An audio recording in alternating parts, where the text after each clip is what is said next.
If you wish to speak, you need to sign in at the podium at the rear.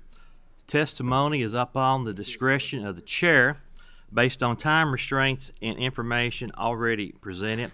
Please remind everybody no signs are permitted in any of our committee rooms. Landon, please call the roll. Representative Banta. Present. Representative Bratcher. Present. Representative Brown. Representative Decker. Present. Representative Doan. Representative Grossel. Representative Massaroni. Here. Representative McCool. Here. Representative Payne. Present. Representative Rorks. Here. Representative Stalker. Present. Representative Thompson. Representative Truitt. Here. Representative Wilner. Vice Chair Baker. Here. Chair Tipson. Chair is present. Good to have Vice Chair Baker. You have any comments before we begin? Hope everyone has a safe day today. Looks like we're gonna have some nice weather. So. All right. I think Representative Truitt, you have some introductions you'd like to make. Yes, I'd like to welcome my intern from Eastern Kentucky University, Miss Cassidy Martin, back there in the back. Cassidy, wave for everybody. All right, she is an education major, so I'm glad that she's in here kind of see what's happening. So let's make her feel welcome. Thank you.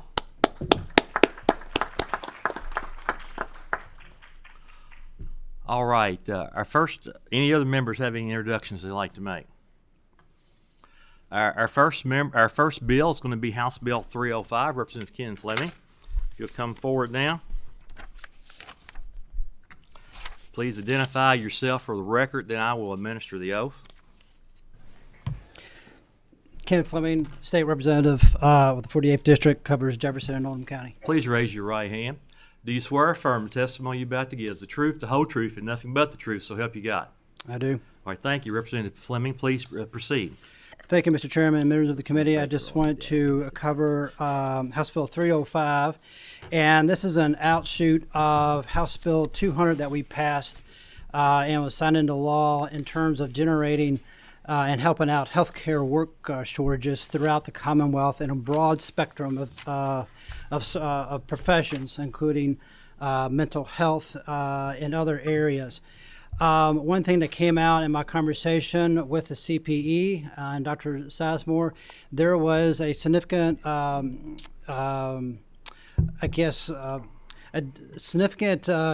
noteworthy profession that she wants to clarify and make sure it's in the bill, even though the intent was to include this group. And if you look on the bill itself, let me see if I find it.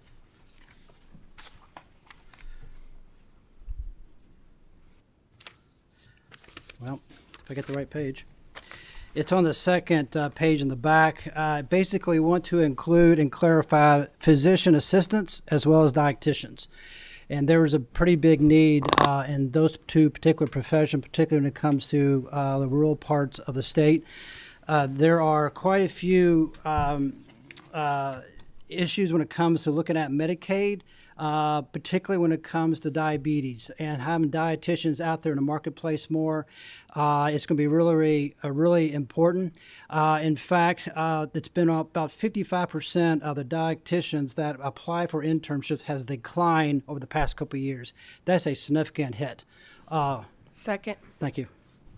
We have a motion and a second on the bill. Do any members have any? Representative Rourke. Thank you, Chair. I just wanted to briefly make a comment and just talk about the importance of dietitians at this point in our healthcare. And essentially, I know a lot of us have been to the doctor, and you are told eat healthier, have a more balanced diet, but you get basically no guidance as to how to do that. And personally, I've experienced that. Even in my young 20s, and because I was able to access a dietitian, was able to actually, kind of course correct. And I think, especially when it comes to what we eat, it is a slow journey. It doesn't happen all at once, but it is very important that we can access that information, and it often doesn't come through typical, normal, traditional healthcare channels. You really do want to find that person with that expertise, because our physicians and nurses, that they have other things to focus on, and I would love to see more of that incorporated into what they're doing.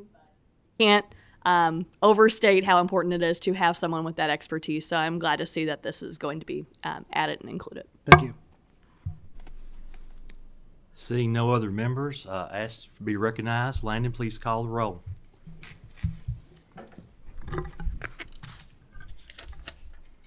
Representative Baker. Yes. Representative Banta. Yes. Representative Bratcher. Yes. Representative Brown. Representative Decker. Yes. Representative Doan. Representative Grossel. Yes. Representative Massaroni. Representative McCool. Yes. Representative Payne. Yes. Representative Rorks. Yes. Representative Stalker. Yes. Representative Thompson. Yes. Representative Truitt. Yes. Representative Wilner. Representative Tipton. Chair votes aye. House Bill 305, receiving 14 aye votes and 0 no votes, passes for favorable expression. The same shall pass on the House floor. Thank you, Mr. Thank Chairman. you. Members Thank you, of the committee. Representative Fleming. Next item on our agenda is House Bill 427, an act relating to post-secondary education. Representative Vanessa Grossel. So, Representative Grossel, if you and your guests will please go to the table. Yes. Yes. You might give them time limit too.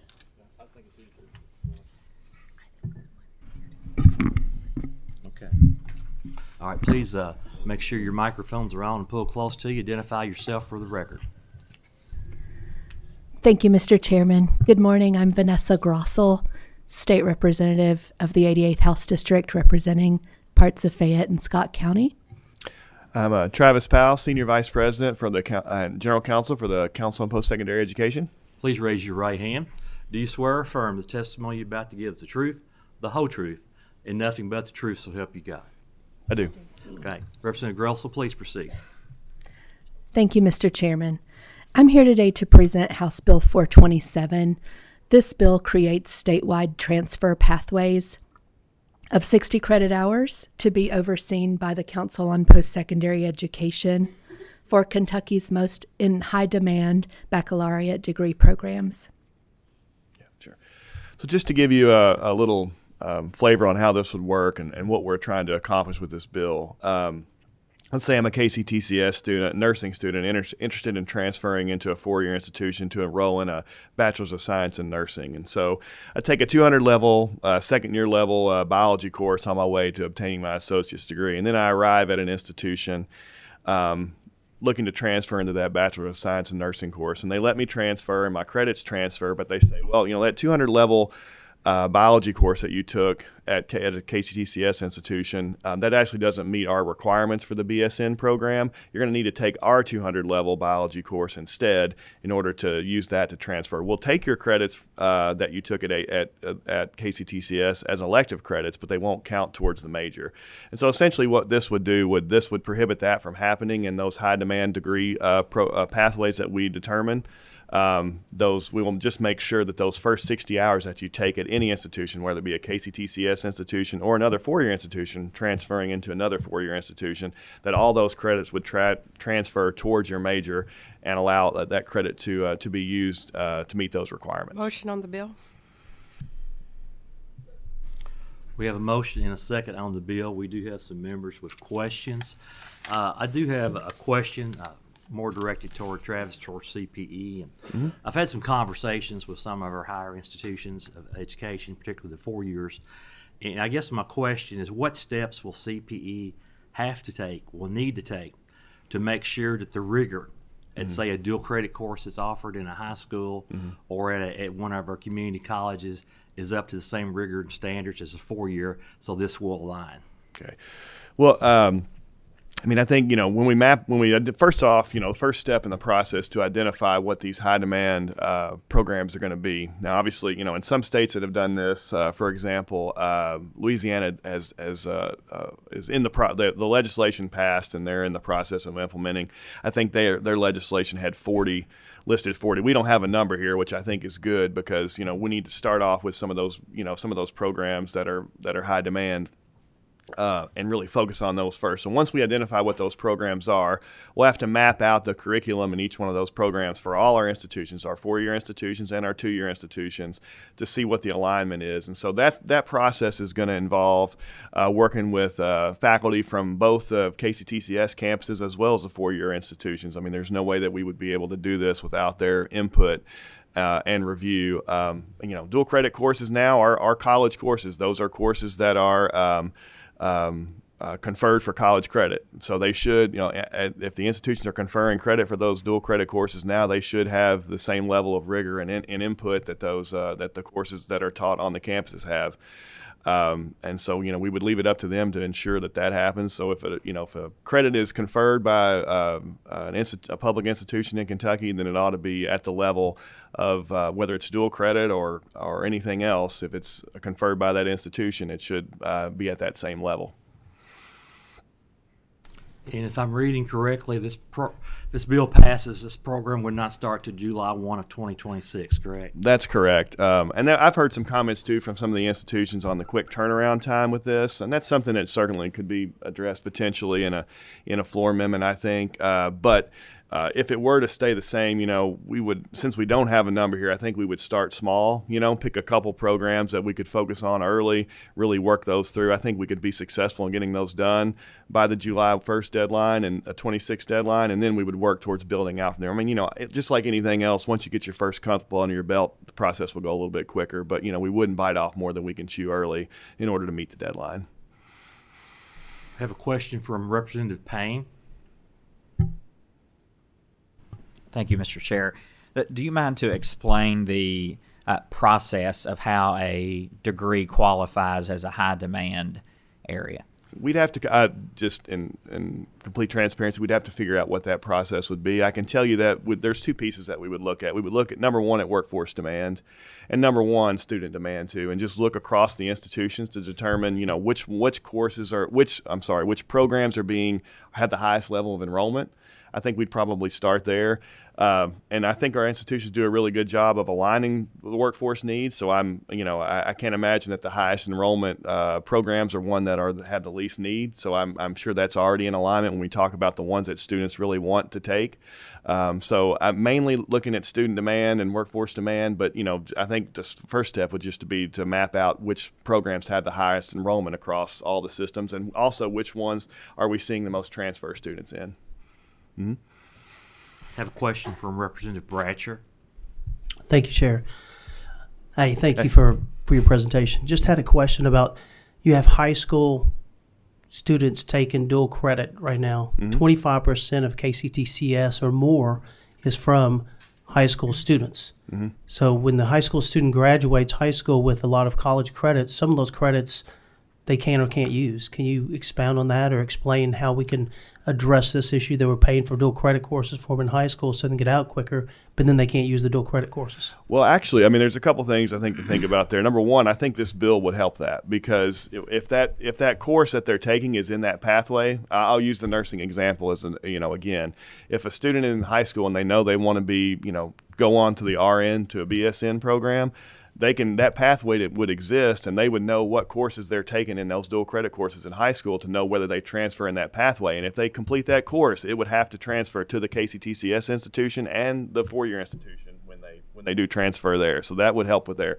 Overall, I think sort of a larger question about transfer, the issue is the credits are transferring, but they're transferring as electives. And we want to make sure that those dual credit course offerings are in those core general education programs, obviously in this pathway, but even broader than that, to make sure that our KCTCS and 4-year institutions that are offering dual credit are offering the dual credit courses in those gen ed pathways to make sure that those credits transfer as those core general education requirements and not just electives. Thank you. See no members. I believe we have one member from the audience that signed up to speak. Michael Frazier, were you going to speak on 427? Please come forward. Well, feel free to stay out. Please identify yourself for the record, then I'll administer the oath. Sure. Michael Frazier, Executive Director of the Kentucky Student Rights Coalition. Please raise your right hand. Do you swear or affirm testimony you're about to give is the truth, the whole truth, and nothing but the truth, so help you God? Absolutely.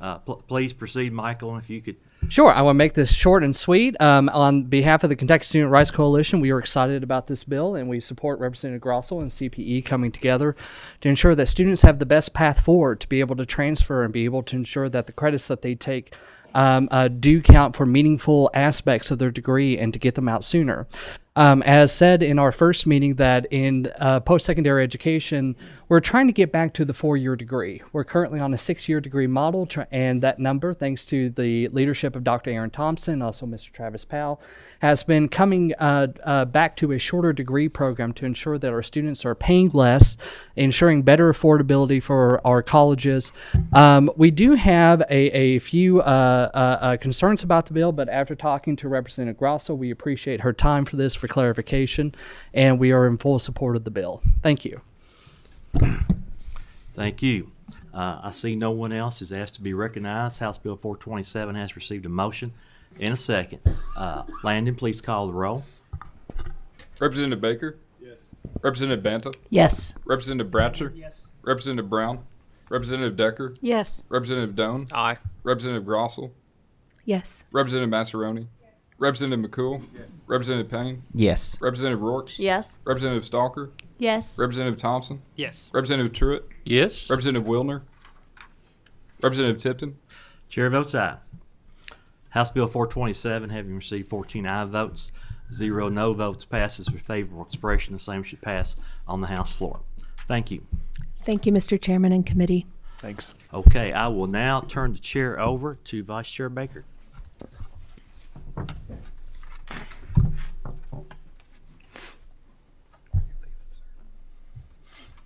I'll be back.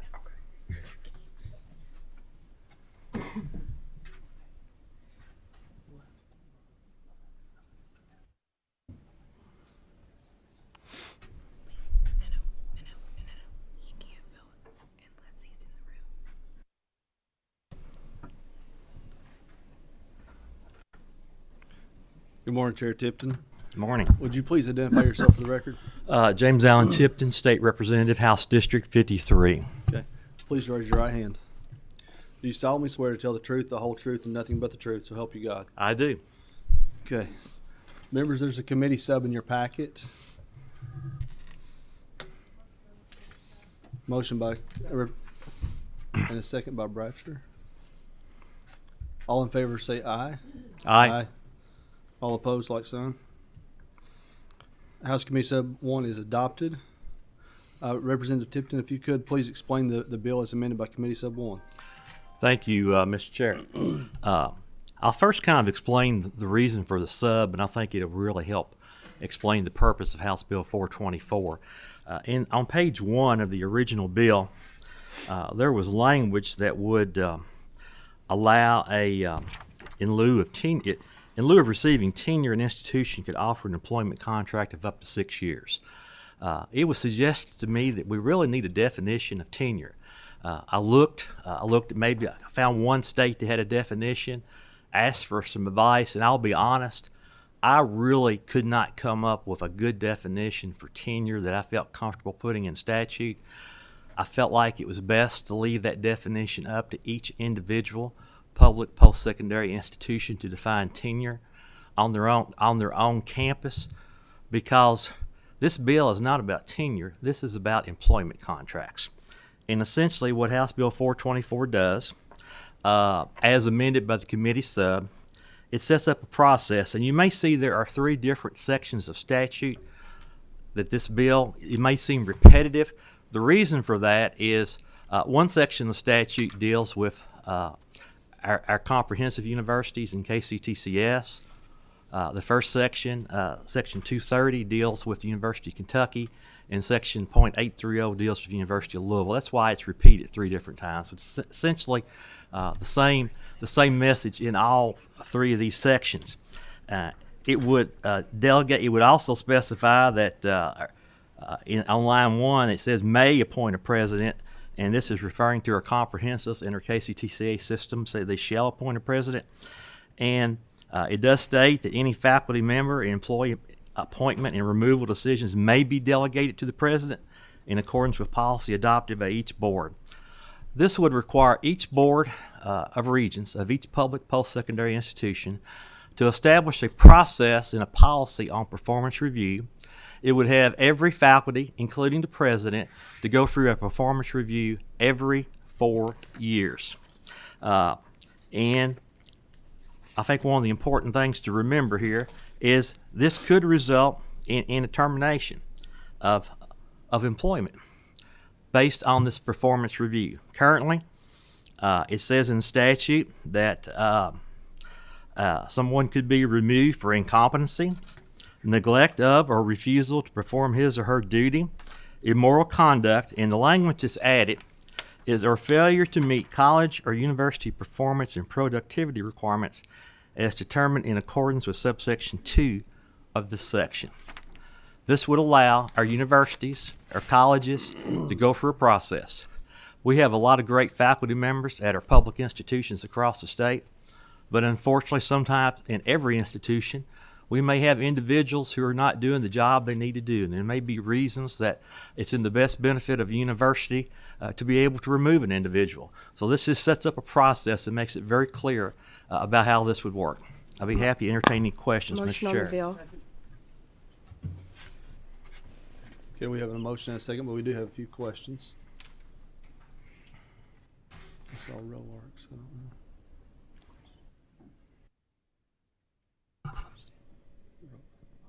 Representative Roarks, did you have a question?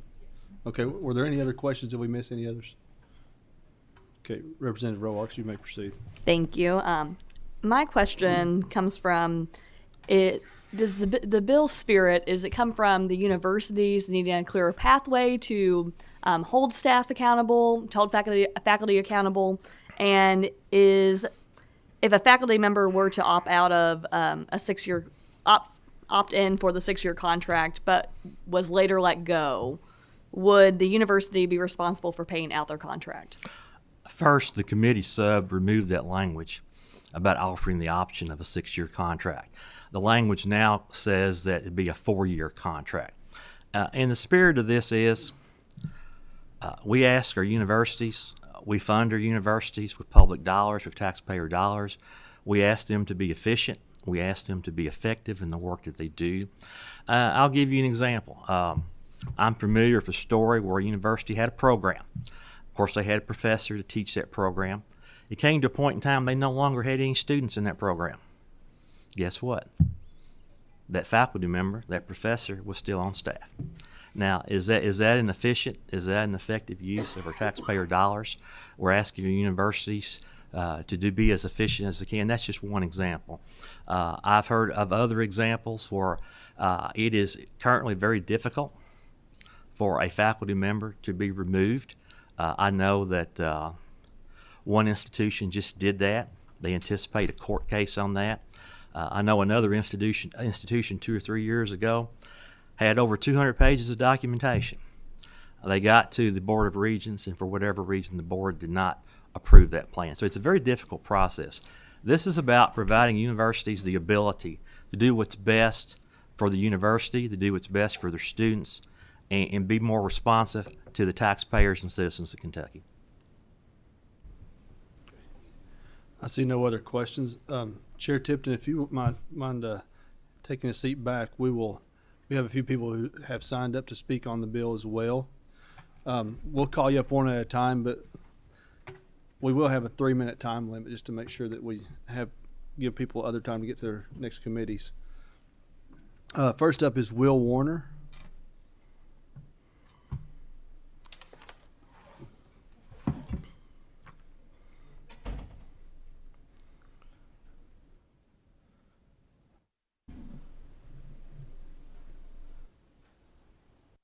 Mr. Warner, if you would, please identify yourself for the record. You want to pull that to you and hit the push button until the light illuminates on the green Light's light. on. There we go. Thanks, sir. My name is Will Warner. I'm a citizen from Louisville, Kentucky.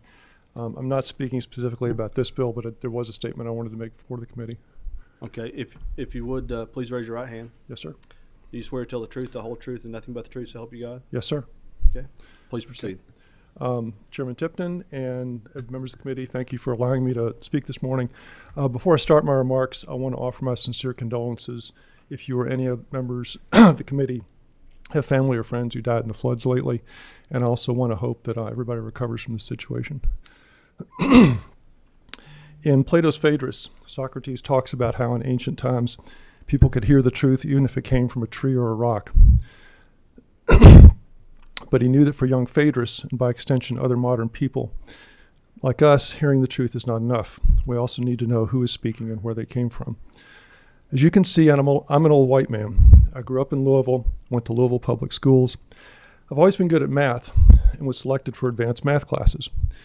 When I asked why there were no girls in those classes, I was told that girls aren't good at math. To my 12-year-old brain, this made sense. It was at least consistent with all the girls going to home ec classes to learn cooking and sewing, while the boys went to shop classes to learn about how to build things out of wood and metal with power tools. I was also taught that black people had no history, that Europe was a source of today's civilization, and that black kids in the West End of Louisville didn't deserve new textbooks or even musical instruments because they didn't know how to take care of them. Like both my parents and my grandparents, I went to college. Mr. Chair, point of order. Mhm. It would seem that we're testifying on a bill that's not before this committee. It would seem maybe House Bill 4, but I think we should probably keep the comments to House Bill 424, which is before us. Is that all right? So this has no relation to House Bill 424? Tangentially, but yes, this is more in line with House Bill 4. We'll invite you back another time, sir. Thank Okay. you.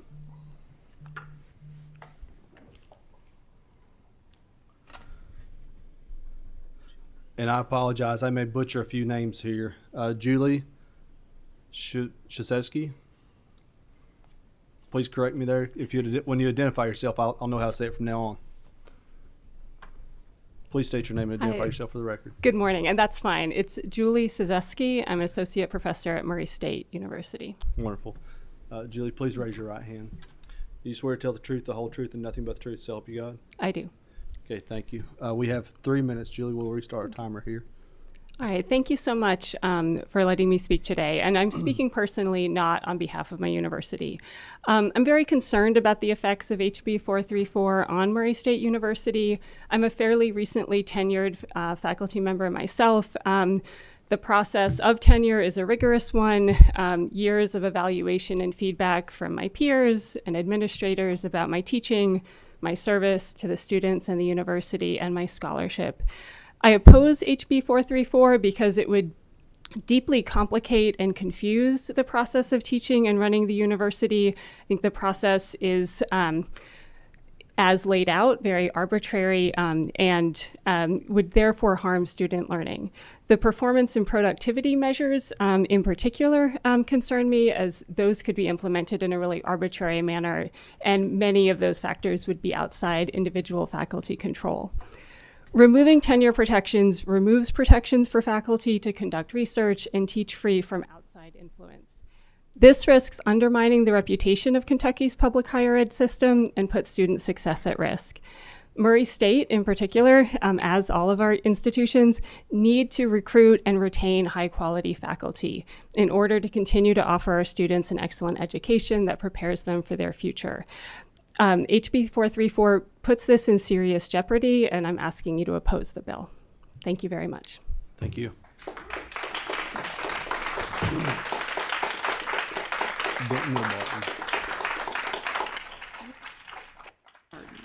Okay, next we have Bernadette Barton.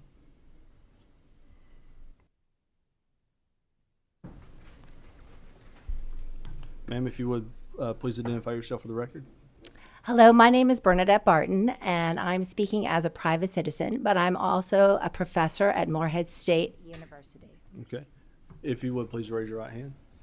Do you solemnly swear to tell the truth, the whole truth, and nothing but the truth, so help you God? I do. Okay, you may proceed.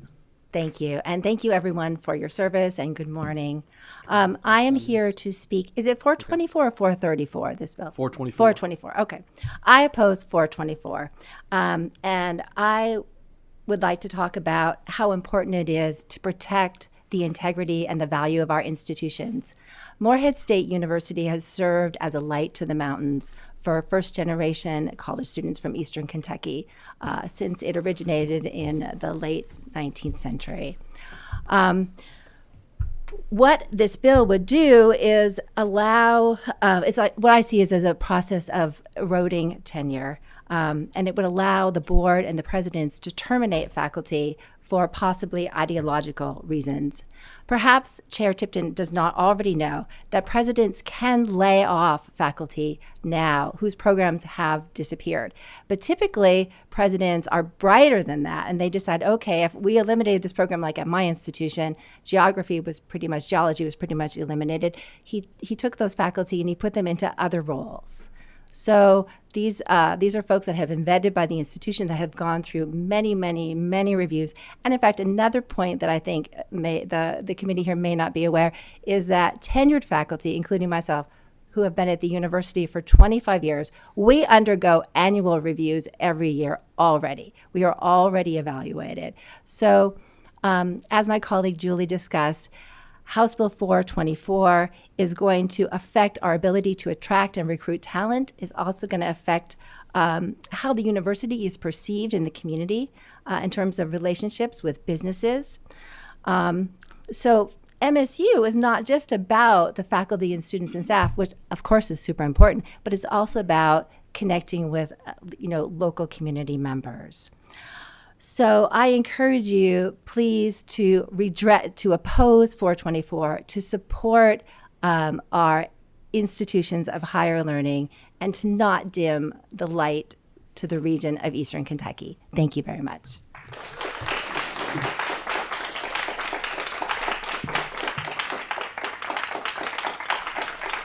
Next, we have Savannah Dow.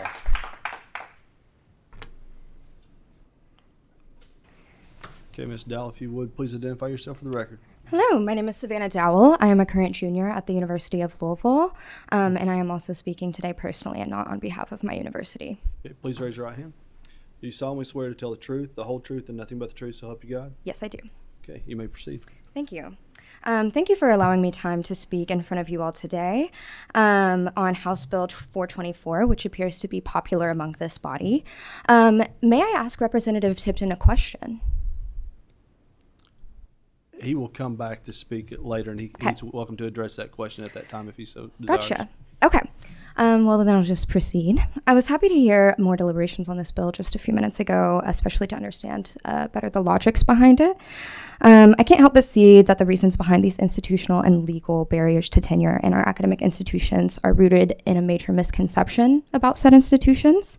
The notion that our professors are somehow enemies of the state, worthy of this kind of surveillance, is quite frankly so absurd. Respectfully, I believe it is me as a student and other students as well who get to decide what is in the best interest of our public colleges and universities.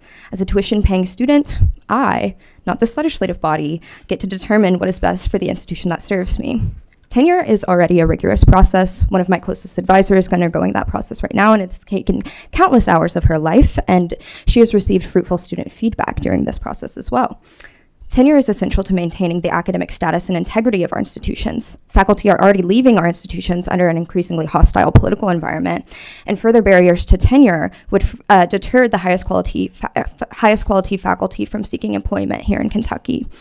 I cannot tell you just how much our universities would suffer under this bill should it become law. Without any notion of job security, our best faculty will continue to leave in waves, leaving our Kentucky students like me completely and totally stranded. We'd struggle to attract new faculty as well if they'd constantly be under this sort of surveillance and subject to the whims of an evaluation.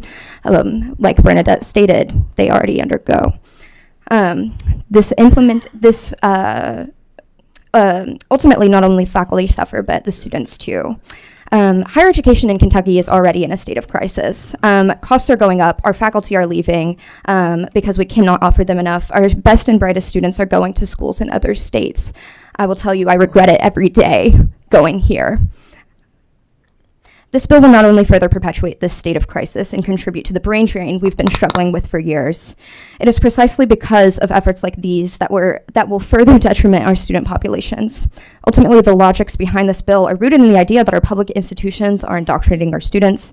I have no idea how education became enemy number one, but as a student, I can tell you that it is so exhausting to constantly have to monitor what is coming out of these chambers.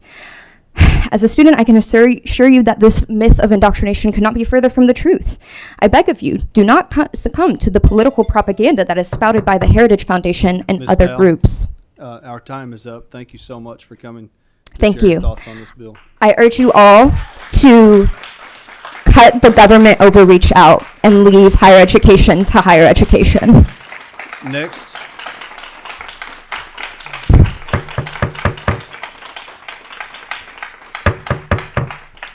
Please remain orderly. Next is Kara Snyder.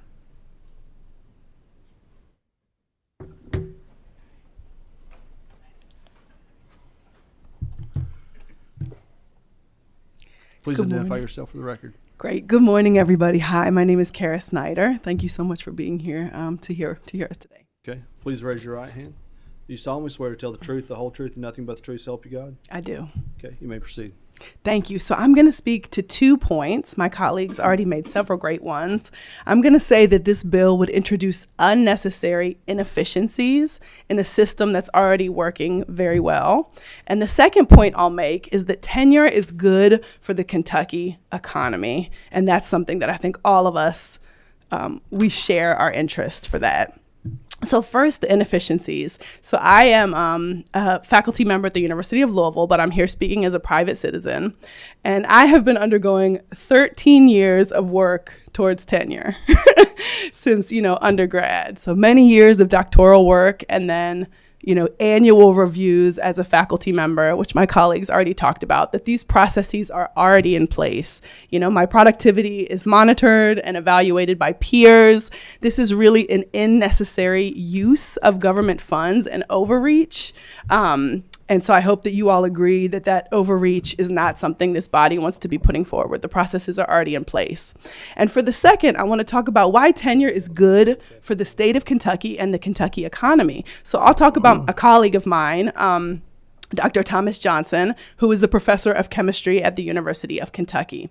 So it was only after Professor Johnson was awarded tenure that he was able to secure funding for long-term research that really created innovations in nanotechnology.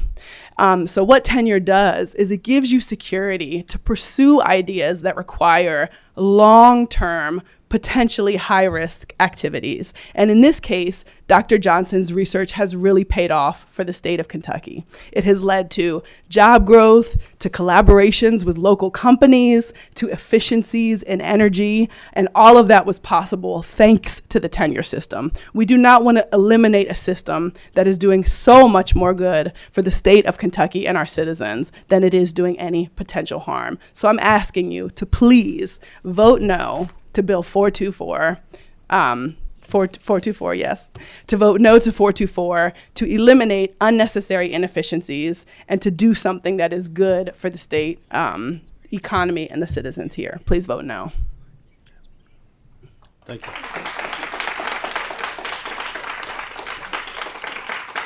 And last, we have Michael Frazier.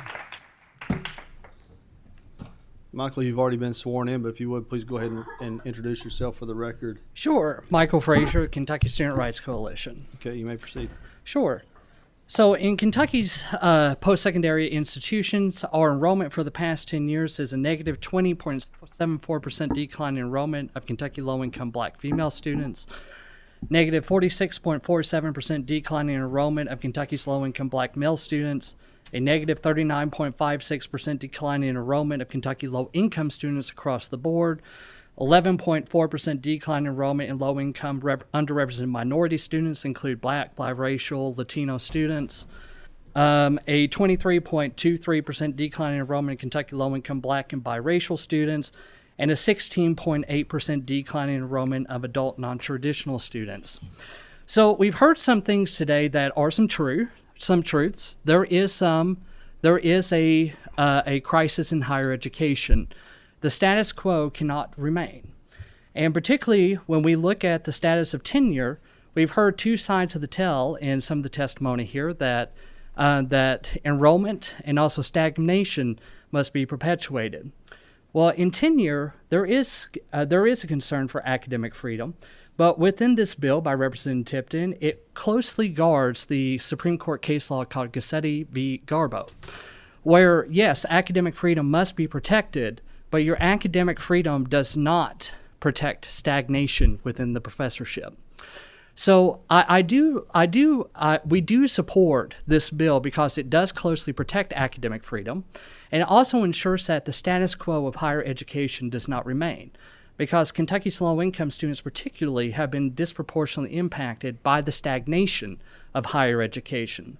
I will also say that when we look at academic freedom, something that is nice to hear from some of my colleagues in the back who actually opposed academic freedom based upon ideological view in 2019, having been at this body long enough to be able to get some institutional knowledge, is that Representative Tipton's bill does not repeal the Kentucky Campus Free Speech Act passed by this honorable body in 2019, which allows professors who are fired based upon ideological view or based upon academic freedom to have a $100,000 cause of action in court. So Representative Tipton's bill does follow closely the Supreme Court precedent within Gassetti, and also it does not repeal the Kentucky Campus Free Speech Act, which robustly, as the nation's gold standard, may I add, protect academic freedom at Kentucky's post-secondary institutions, not only for faculty but professors. So I would ask you all to keep this in mind and also keep some truths and misinformation in mind when it comes to this bill, and we're supportive of it. Thank you. Thank you. Right on time. Chair Tipton, if you would please return. We do have a motion and a second on the bill. Mr. Chair, may I make one brief comment? Yes, sir, and we do have one further question. House Bill 424 is not about tenure. Tenure is alive and well and will continue to be alive and well in our public post-secondary institutions, even with the passage of House Bill 424. That is a process set up by the Board of Regents of each of our institutions. They will continue to have that process. That is a status that can be obtained for a body of work. This bill does nothing to protect freedom of speech, academic freedom. This is about a performance employment contract is what this bill is about. They're clearly distinct and separate. We're not trying to dim the light. We're trying to shine the light. Thank you, Mr. Chair. Thank you, sir. Representative Stalker. Thank you. Question for you. What universities or institutions have you spoken with that are in favor of this, that feel that there's a need for this bill? I can say with utmost confidence, I've not had a single public post-secondary institution come to me who's opposed to this bill. Who has come? They are taking a neutral position, understandably, but they really haven't talked to me about it much. I really haven't heard any comments much from the public post-secondary institutions. They're staying neutral on this, but I am aware of situations that have been shared with me. I've been in this body 11 years now. Served 6 years as chair of the Budget Review Subcommittee for Post-Secondary Education, 2 years as House Chair, now as Chair of Post-Secondary. I talk to universities a lot. So I am familiar with several situations that have happened where situations have prevented universities from taking actions that they felt were absolutely necessary. And this bill is designed to allow a process, a fair process, due process, to allow situations where if there are faculty members who are not performing based on standards established by the Board of Regents, universities can take action. Thank you very much. So we do have a motion and a second. Mr. Clerk, you would please call the Mr. roll. Chair, you have a question from Representative Brown. We do have members that have to go to other committees. Okay, I understand. So, Representative Brown, if you could please, could you catch him after the meeting, or is this? I think it needs to be on record, my question. Well, this will be the last question. Thank you, Mr. Chair. Thank you. Would not the universities without this bill have the ability to deal with the employment of their staff, of their faculty? Representative Brown, I think there are processes in place. I think what this bill would do is what it adds the performance review based on standards established by the university as being a cause. Nobody can be removed without cause. This adds to the list of causes based on the performance review set up by the Board of Regents. So it further clarifies their ability to do that. Okay. Thank you, Mr. Chair. Yes, sir. Thank you.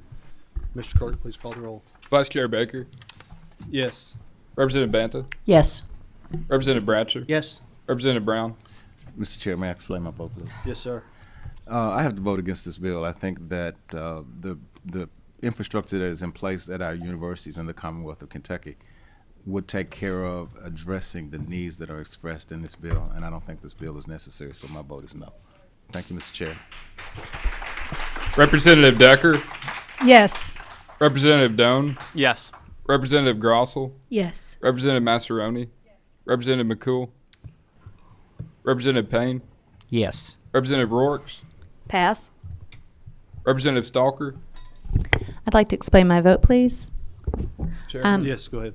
I'm going to be a no today. It feels like our institutions already have the flexibility to address issues as they come up, and I do have some concerns about some unintended about how this could negatively impact some of the programming that our universities provide, just given the obvious political climate that's happening right now around DE&I.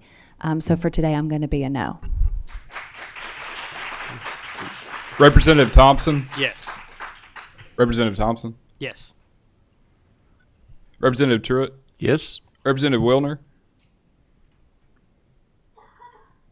Chair Tipton. Yes. Should pass, Chairman. Mr. Okay. Chair. House Bill 424 passes with the expression of opinion the same should pass with committee subattached. Mr. Chair. Yes, sir. I'd like to cast a yes vote on House Bill 305 and House Bill 427. 305 and 427, a yes Understood. vote. Representative. Yes, sir. Thank Thank you. With that said, we are adjourned. Next meeting will be. Okay, I'm sorry. We need a motion to adjourn. Second. Okay. We are adjourned. Next meeting will be Tuesday, February 18th at 8 a.m. Go ahead. Good work, Chairman.